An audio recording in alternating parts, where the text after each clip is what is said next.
Good evening. Good evening. We will be starting shortly. We're going to give it about a minute or two for people to come on in.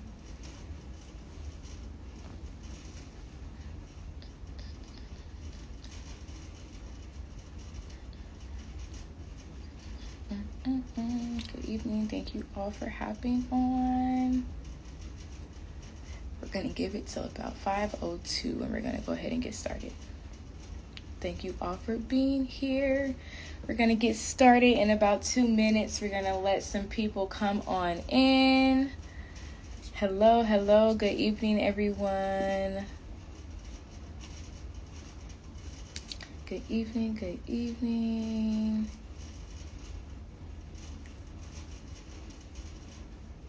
We are going to get started shortly. Thank you all for hopping on. We're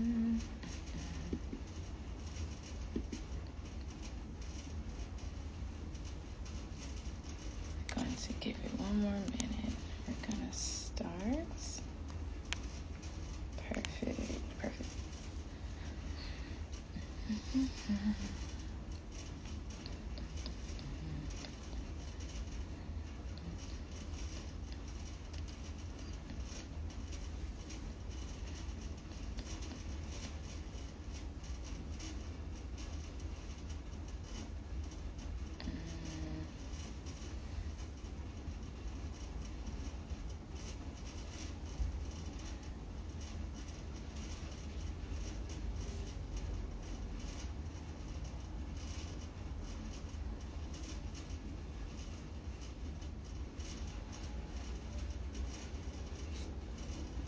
All right, it is 5:02. We're gonna stay on schedule and go ahead and get started. I first want to thank everyone that is here for being with us tonight, and I want to welcome you to our November webinar, Therapist Talk at HBCUs. I'm very happy to be here and facilitate this Instagram Live for the evening. So I will first introduce myself. Good evening, everyone. My name is Desiree Carter. I am a graduating senior at Florida Agricultural and Mechanical University, and I have the pleasure of being your facilitator and host tonight for the Therapist Talk at HBCU webinars. So thank you for being here on behalf of the Williams Franklin Foundation. This is our second webinar in our webinar academic series, where we provide coaching, mentorship, tips and advice for all of our collegiate scholars that are attending colleges and universities, particularly HBCUs. So again, thank you for being here, and we're going to go ahead and get started. So for this evening, we have the pleasure of having a special guest and host who happens to be a board member on the Williams Franklin Foundation board. So I have the pleasure of introducing her this evening. So I'm going to start out by reading a short bio about our guest today. So our guest, Keisha L. Mack, PhD, is a licensed psychologist, entrepreneur, and community leader whose work bridges mental health, equity, and business empowerment. A proud two-time graduate of Howard University and PhD recipient from the George Washington University, Dr. Mack co-founded the Mecca Group LLC, providing high-quality mental and rehabilitative health services to underserved communities of colors in the DC area. Her clinical expertise spans work with at-risk youth and families, and she previously served at Georgetown University Hospital. Passionate about entrepreneurship, she launched Everbloom Consulting and Wellness to support women and people of color in scaling their ventures, and has shared insights on platforms like SiriusXM and BOW Bow Knows Business podcast. Dr. Mack's leadership has been recognized through programs like SBA's Emerging Leaders and AmeriHealth Caritas, and she served on multiple advisory boards and executive committees. Deeply rooted in community, she is active in organizations such as the 12 Days of Christmas and the Williams Franklin Foundation. She is also a founding member and secretary of the BOW Collective. A wellness advocate, Dr. Mack embraces mindfulness, plant-based living, and mentorship as part of her holistic approach to success. So without further ado, we're going to welcome in our guest host for this evening, Dr. Keisha L. Mack.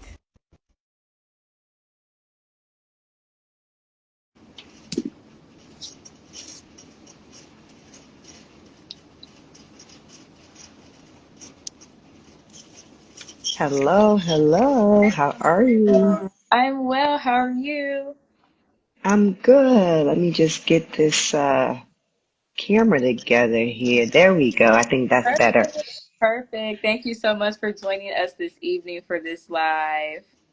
Thank you for having me. This is one of the highlights of the fall for me, being able to do these talks with you and for this community. So I'm excited to be here. So thank you for having me again, inviting me again. Hopefully Yes. I'm doing something okay. Right? Of course, this is wonderful. This live always comes at the best time of year with the holiday season, midterms, finals. A lot of our collegiate scholars should know the importance of taking care of themselves mentally and their self care. So we're so happy to be here tonight and get started on this Instagram live. So All right. we actually Yeah. have a special activity before we jump into our normal Q&A session. We're going to do hmm a little Mythbusters activity. So I was Okay. able to gather some myths that I have found about mental health, and I want to share those myths with you so you can help us debunk and kind of counter it with a fact as to where the misconception is with it. So Absolutely. we're gonna hop right in. So the first myth that I found is only therapy with the psychologist works. Other types are not helpful. Yeah, that is definitely a myth. I think, there are many different kinds of mental health professionals. Psychologists are just one type. There's licensed professional counselors. There's licensed marriage and family therapists.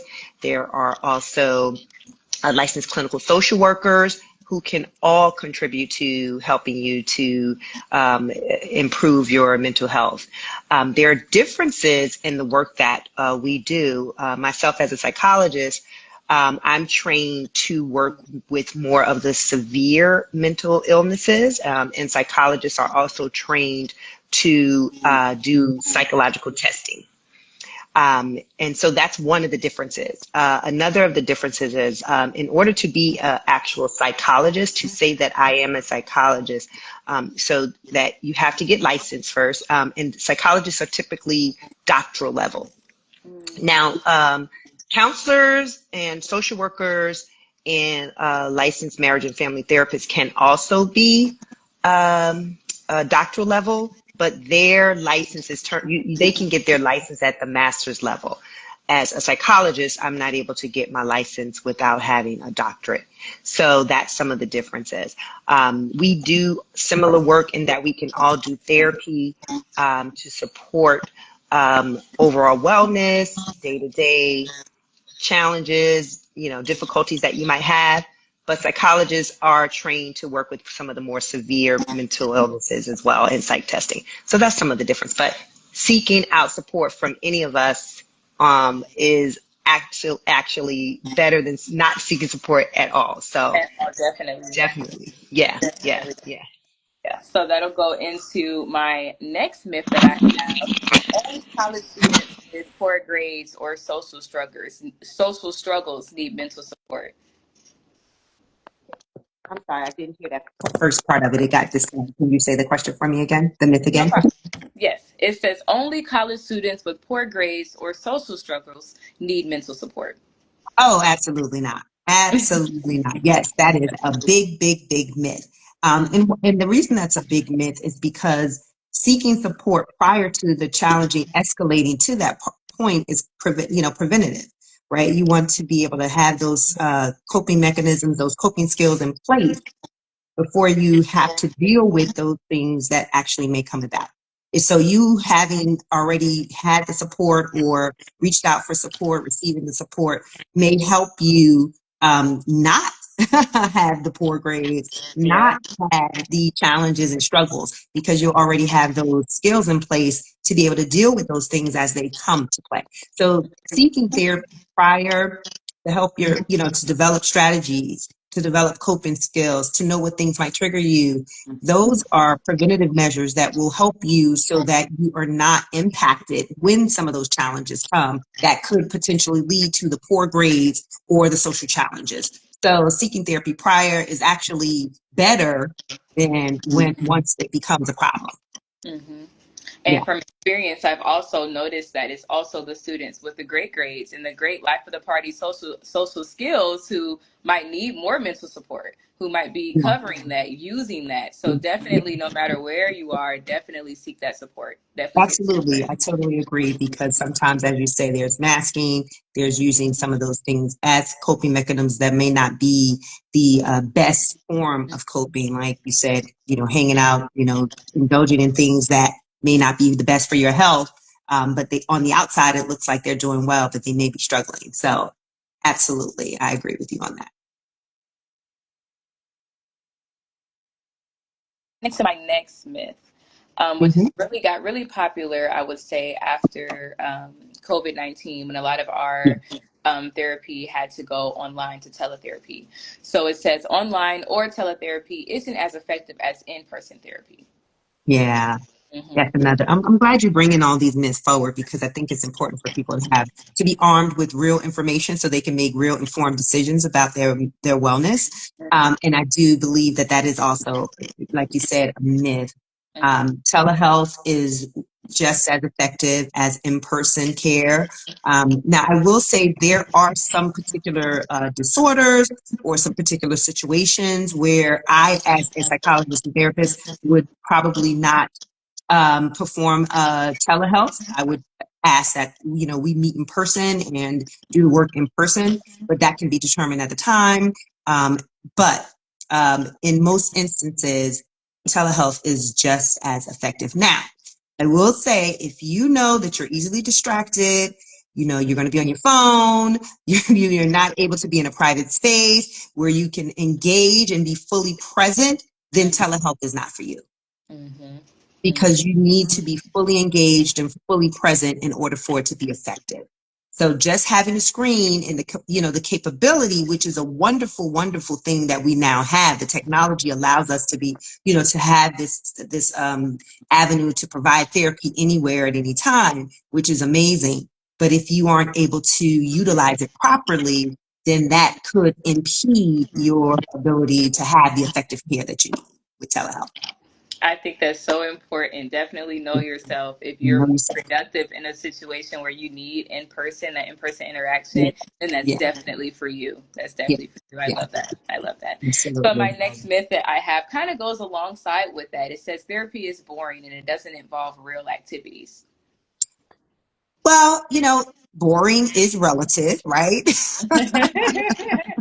I mean, but one of the things I think is really important is that you are, as the person seeking out the therapist, to Hmm. know the type of person you are and what you need, right? That's going to keep you the type of personality that you might need to help you to be engaged.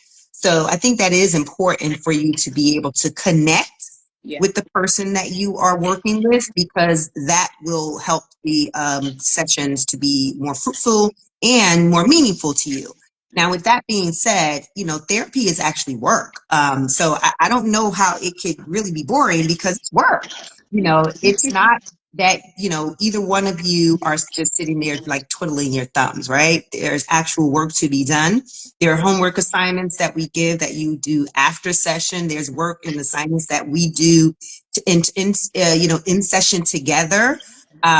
It's very engaging and there's lots of back and forth that is shared between the client and the therapist that makes the session meaningful and an enriching experience. So, but you do want to find someone that you connect with and that you feel like you can actually want to engage with because that can impact your experience if this is not a good fit for you.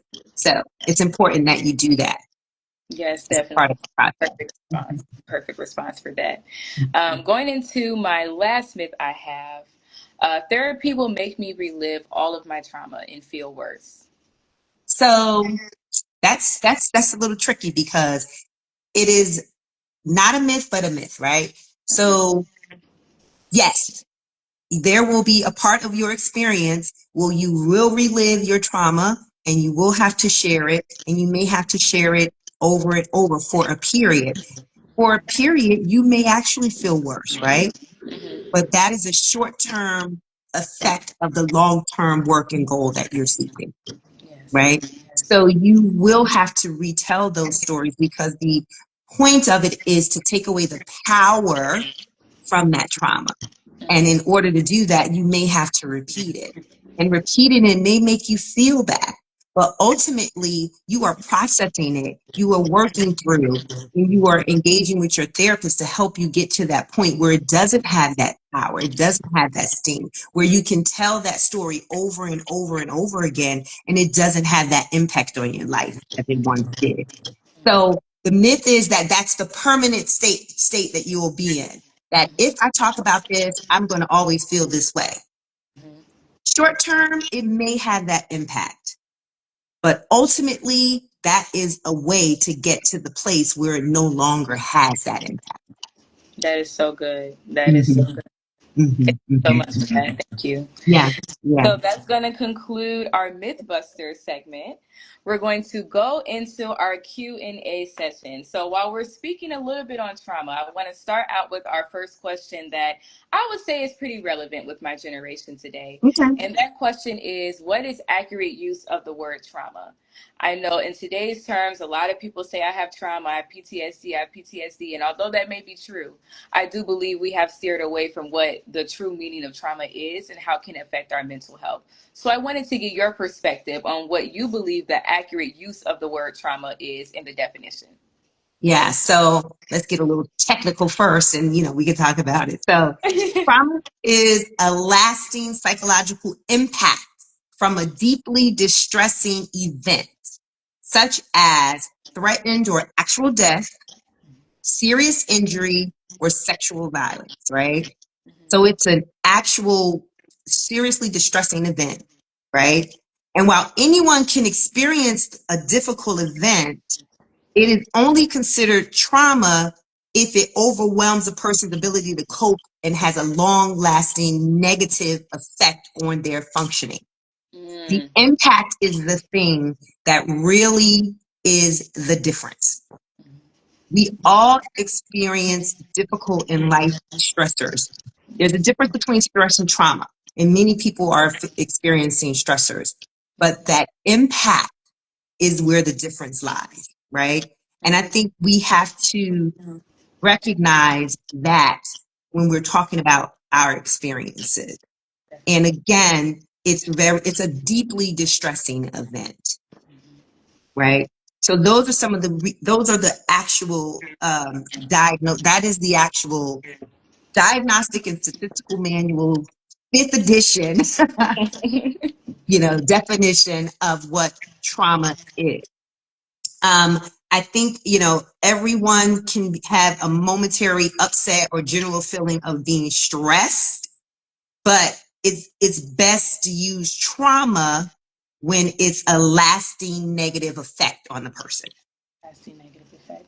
Mm-hmm, mm-hmm. So And I that's, think that's definitely the disconnect that a yeah, lot of people are having with that. So thank you for that yes, definition. That yes, was helpful. yes. So how do you think that the conversation about mental health, such as trauma, has maybe changed compared to previous generations that has caused that disconnect? I think there's a lot of information out there now, right? And I think people are more willing to talk about it now, which is good. But I think because there's a lot of information that can be received from anywhere, and we don't know all the sources that people are gathering this information from, so that makes it difficult to decipher what's actual, what's accurate and what's not accurate. So while there's a lot of good conversations that are being had, and I'm glad that this generation in particular are really talking about mental health, I think they need to be more careful about where they're getting their information from. Everybody online is not licensed professional to have these conversations or to share this information. So they have to be careful about who they're receiving their information from. And I think that is part of the challenge. Absolutely. I would definitely have to agree. I notice a lot of my peers, once they're going through any time that they're going through in life, even where it's very detrimental and not as detrimental, they are first running to TikTok. I'm just going to ask TikTok. I saw a girl on TikTok. I'm going to see how she handled it. And although I think it's Exactly. nice that we use social media to raise awareness, like you said, we have to be very careful about what we take from other people's experiences to doctor our own experiences. Because it's not the Exactly. same. It's not the It is same. not So, the same. It is yeah. not the same. And you also have to think about what the people on TikTok or Instagram or wherever they're getting their information, what is their reasoning for putting this information out there? Are they putting this information out here for clicks, for likes, for whatever the case may be? Or is this someone who's actually trying to provide you with information that's going to be helpful to you, and they're actually credentialed to be able to offer that support and help? That's very good. Very good. So I hope that we're able to now get that distinction. And a lot of people are kind of grasping that difference there. Yeah. Staying on social media, I want to ask, how do you think seeking validation through social media can affect the mental health of collegiate scholars? As they go through this time, it's very prevalent that we kind of let social media affect us on a mental level a little bit more, just as we're going through this time. And it might be different for everyone. It might be some people's first time away from home, first time Yeah. experiencing Yeah. independency. So how do you think social media can affect that validation as far as mental health? I think it's really it really can be detrimental, right? Because looking for people who you don't know, who don't know you, who don't have a vested interest in you, and really are, in many cases, are doing this not for reasons that are going to be good reasons to validate you is harmful. Yeah. They don't have a vested interest in you. You're looking for people who could care less about you in reality, to say that you have meaning, your life has meaning, you are valuable, when that is not their goal for being on social media in many of the cases. And then also the what they're putting on social media is not really an accurate depiction of their own lives, right?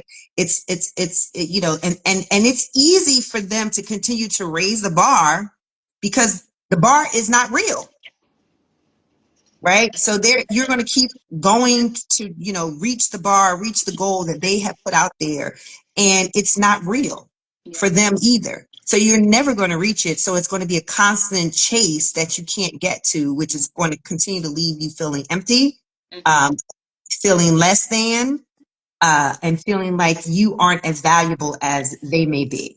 So validation, of course, internal validation is where you want to grow to. And I know that as a young person, that can be hard because you're striving to develop that, right? But if you are looking for people to offer some kind of validation to ensure you that you're on the right track, you're doing the right thing, you're making good choices, look for people who love you, who care about you, who know you, and who have your best interests in mind. Yes. And those are your family and your friends, your loved ones. Definitely. I think it's very important during this time to surround yourself with those kind of people. And Absolutely. I think going into my next point that I wanted to talk about was boundaries, setting boundaries. I think that's a perfect segue here, because in going into surrounding yourself with those kind of people who love you, you have to set boundaries, and you have to recognize when it's time to separate yourself from people who don't have the best intentions for you. So what's some advice that you might have for some of our collegiate scholars who are in college and they might struggle with boundary setting? I mean, I think it's important for you to understand what what your limitations are, what you will and will not do, and let the people around you know what those are, what those things are, so that you can protect yourself, and not in a way that is guarded, but in a way that is allows for a respectful relationship. So I think that it is important for you to first understand yourself, right? Because you can't create proper boundaries if you really truly don't understand yourself, your needs, your wants, your desires. You can't really do that, because you won't really know where the end is, right? You won't really know where to say, okay, this is my end right here. Like, you can't do that if you don't really know who you are and things that I just described. So I think it's important this is where something like doing therapy, even before you have an issue, is helpful, because it helps you to do that internal reflection to be able to even create those boundaries.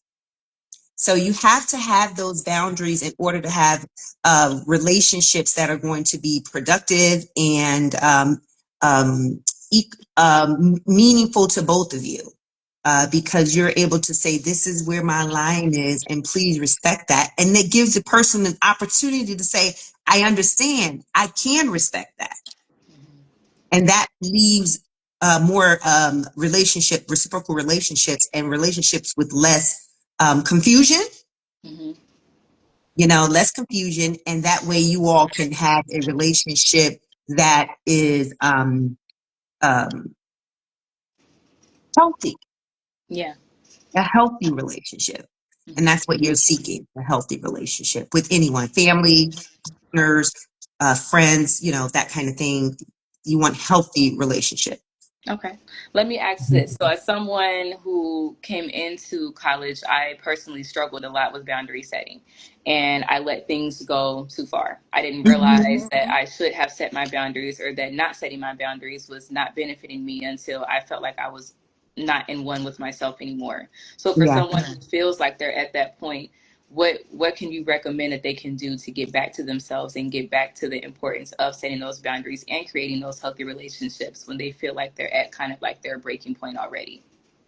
That's a good time to seek support, Yeah. right?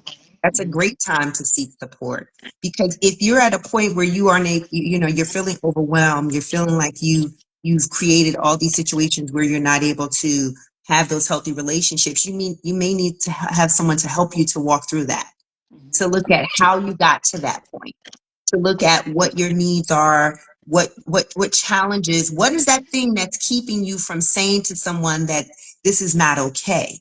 That might be the work that needs to be done with a therapist to help you to be able to first know yourself, know how you got to that point, and then to be able to say, these are my boundaries and this is how I need to go and set them with the people in my life so that I can have these healthy relationships. Hmm. That's good. Everything comes back to seeking that support. Seeking Yeah, support, very absolutely. important, very Very, very important. important, especially when you get to the point. One of the things that, I hope that people hear in this live is that there is a level of impact, Yeah. right? And not that you have to have a, negative impact for you to seek therapy, but if you know that there's an impact on your life, on your day-to-day function, how you're functioning, if you can't get up, that kind of thing, Yeah. the impact that it's having on your life, it's no longer just a regular college stressor, right? It's now turning into something that could be more clinical. And that is when you want to seek therapy. And I think that's a common issue that a lot of, and I won't speak for everyone, but I've noticed within my peers is that sometimes we confuse, oh, this is just a college stressor. It'll go away once I leave college, or it'll go away. I'm still young. But like you said, Mhm. that can start to something that can be bigger. So it's important Yeah. that we don't ignore those things and think that it's just a person and environment issue now. Correct. Because when you don't acknowledge those things, they can actually, like you said, how you described, when you got here, you didn't set those boundaries and then you felt overwhelmed and then you didn't know what to do. Hmm. You don't want it to get to that point. Definitely. So that is why it's good to seek that support early so that Hmm. you can manage those things so that they don't escalate into something more clinical, which then could lead to things like clinical depression, clinical anxiety, things of that nature. Yeah. So doing the work early helps reduce the probability that you will experience those things on a more clinical level. Definitely. Definitely. Mhm, mhm, It looks mhm. like we have a question in the comments in the chat here. How do you distinguish being guarded from setting a healthy boundary? Can you provide an example? Sometimes it's hard to know the difference. Mhm, mhm.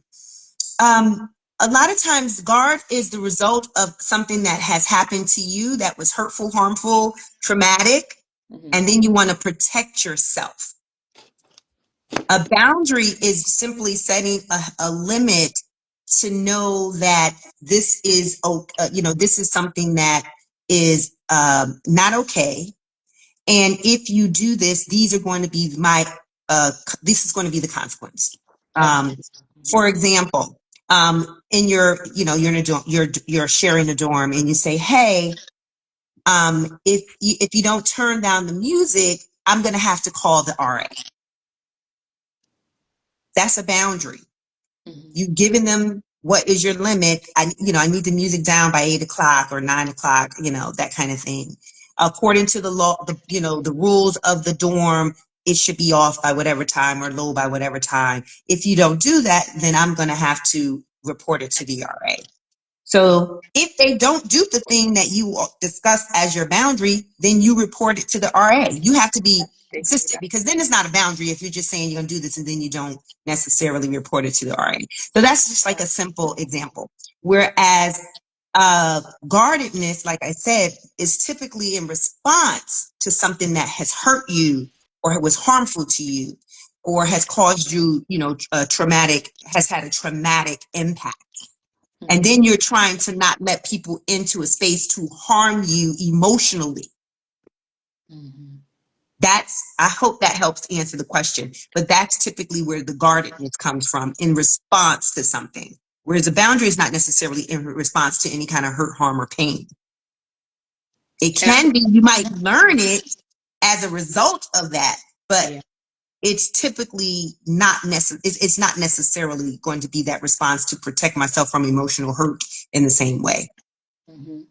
And I think that was a perfect example of using a boundary as well, particularly for our intended audience, because I think a lot of people, when they hear about boundary setting, they think it has to be this very over the top dramatic, but it can start so small. I want the music off at 8 p.m. I have exams on Wednesdays. That's just a simple boundary that you can discuss. And it's great to start small that way. So when it becomes a bigger thing, when it comes to forming actual romantic or platonic relationships and family relationships, which can be sensitive, it won't be as hard for you to practice. Yes, exactly. Starting off small and, setting those smaller boundaries in your life with your community. And, as you practice them, they become easier for you to be able to do. Definitely. So I want to switch gears and go into self-care. So I know we always talk about how important it is to take care of our minds, take care of our bodies, make sure that we're always putting our health first. So a common term that is used is self-care, my self-care days, my self-care activities.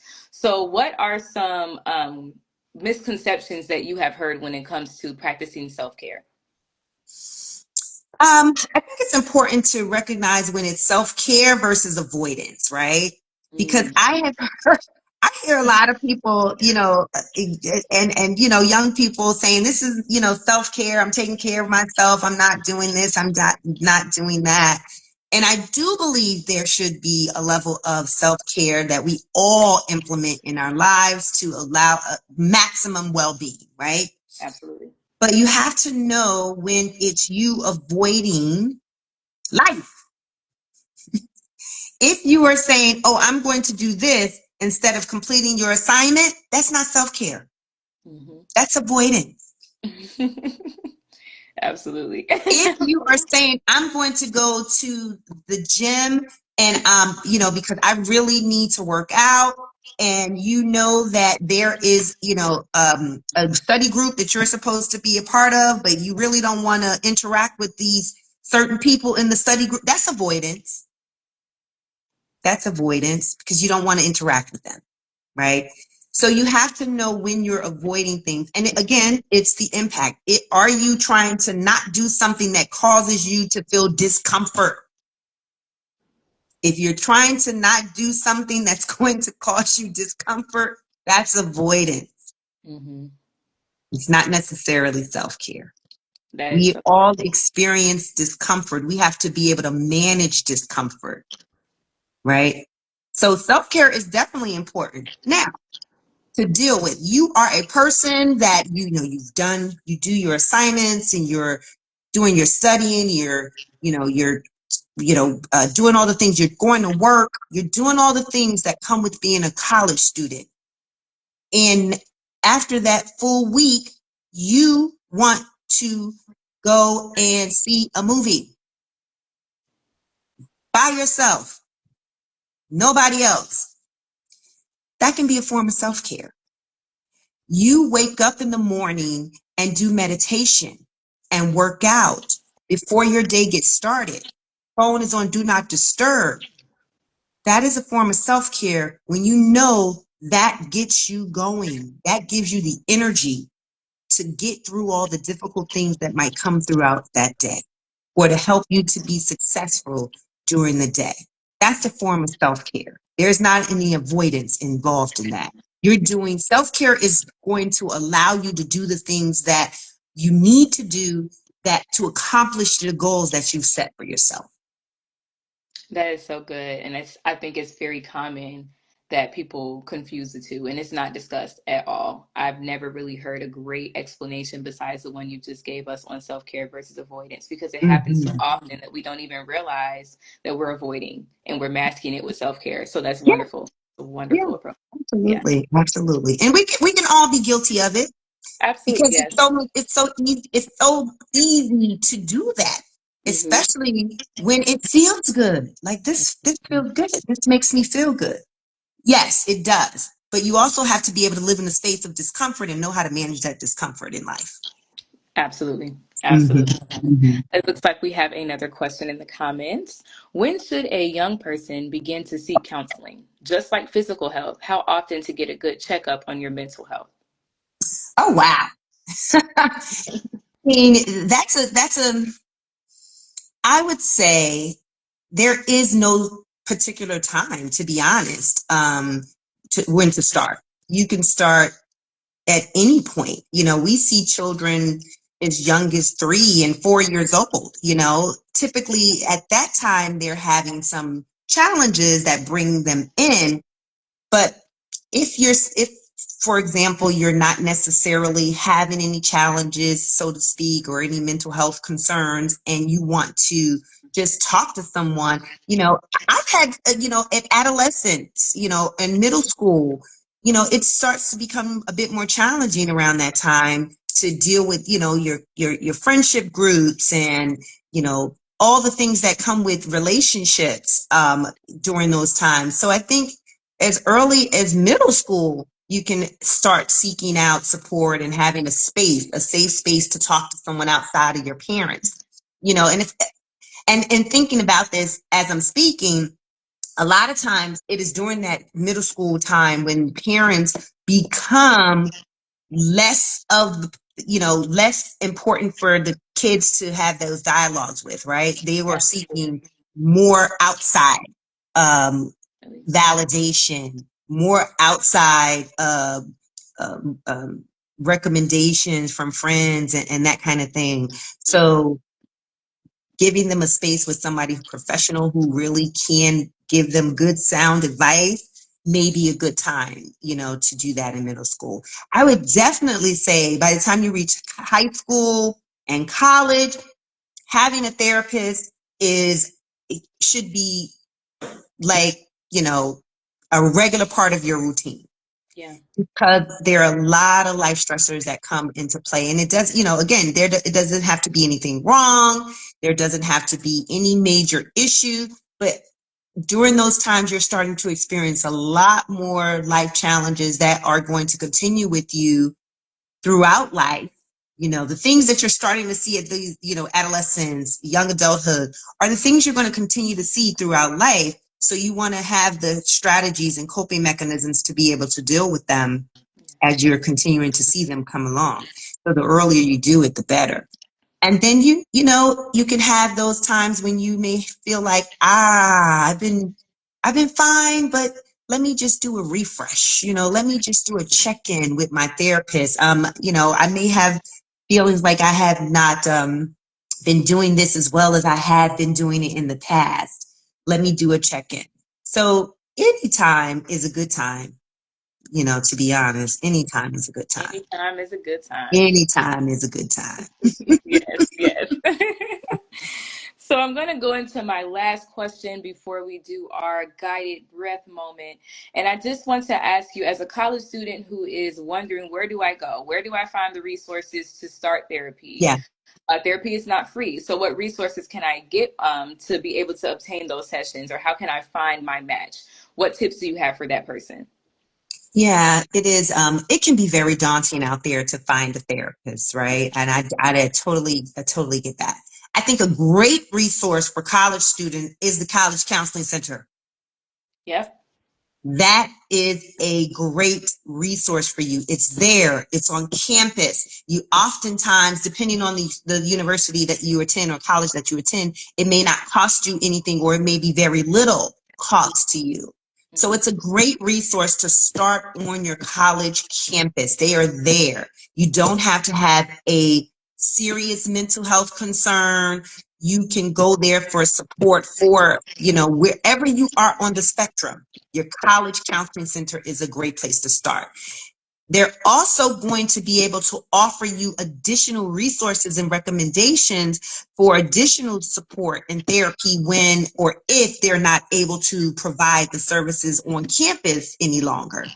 They Yes. have relationships with therapists in the community that they vetted, that they've had students work with over the years, that will help make your choice in choosing your choice in choosing a therapist a bit easier because they have some of those relationships already with folks in the community. So I think that for you all in college, the best place to start is your college counseling center.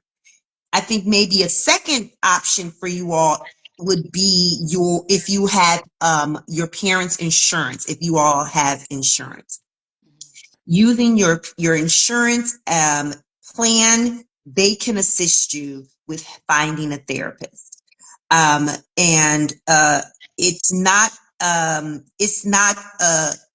easy task, but it does give you a parameter because it's only those folks in your network of insurance. So it's not just a net of every therapist out there in the world. It does dwindle it down a bit for you.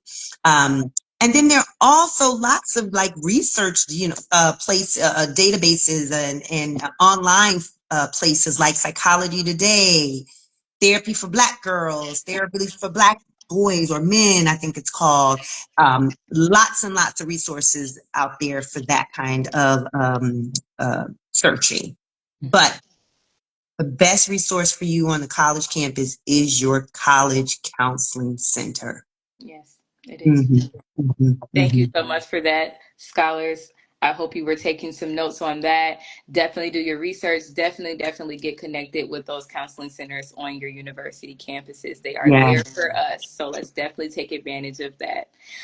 So that's Mhm. all the questions that I have for tonight. Before we wrap up, I wanted to ask you to lead us in a take a breath with me guided moment to release some stress before we go into our week this week. Absolutely. I am happy to do that. And thank you again for having me. Okay. It's been a pleasure. So let's get into this. And this is something that you all can do on your own. This is a form of self-care and a way to help deal with some of the stressors and challenges that you have. You can find guided meditations on YouTube. You can find apps like Calm and other apps like that that'll do guided meditations for you to actually help you to kind of relieve some of that stress. And they can be as quick as 1 minute or as long as 20 minutes. But they are easy ways to help reduce stress. So I'm going to do a quick 2-minute meditation with you all. All right. So, all right, let's find a comfortable position, whether you're sitting, standing, or lying down. If you feel safe, gently close your eyes or soften your gaze.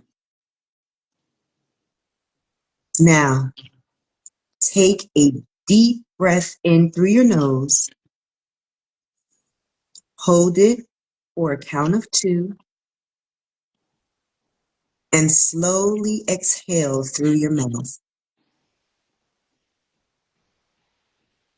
Let's do that again. Inhale deeply, filling your lungs, and exhale, letting go of any tension you might feel. Feel your shoulders relax, your jaw unclench, and your mind begin to settle. Now, as you breathe, remind yourself, I am capable, I am worthy, I belong here.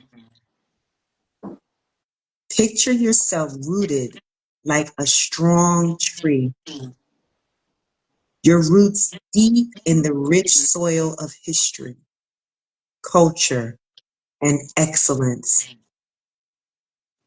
Feel the strength of those who came before you flowing through you.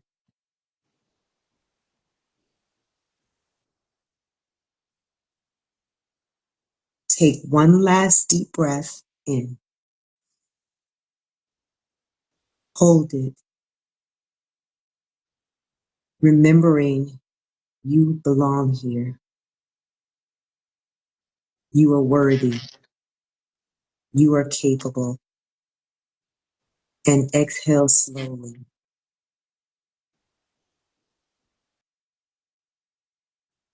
When you're ready, open your eyes and carry this calm energy with you. You got this. Yes, that was wonderful. Thank you so much, Dr. Mack, for all of your wisdom you have shared with us this evening. This wonderful meditation that we can all take with us as we conquer finals and we enjoy holiday season with our family. Thank you Yeah. so much for being here. It was a great session. Thank you so much for having me again. I Of always look forward course. to it. Of Have a wonderful evening and good luck everybody on those finals and happy holidays. Yes, thank you so much. Alrighty. Right. Okay. Take care. Bye bye. Take care. And I just want to thank everyone else. Thank you all so much tonight for joining our live. Thank you for being here. And I pray that tonight was very helpful for everyone. I pray that everyone took something away from this. Dr. Mack, again, is one of our board members at the Williams Franklin Foundation, and she would be happy to assist with anything you might need, any questions you might have. Her Instagram is here in the chat, so please feel free to reach out to her. And we want to wish you all a happy final season, all of our collegiate scholars. And we want to wish everyone else a happy holiday season from the Williams Franklin Foundation. And we look forward to seeing you all soon. Absolutely. Bye bye. Bye-bye. Good night. Good night.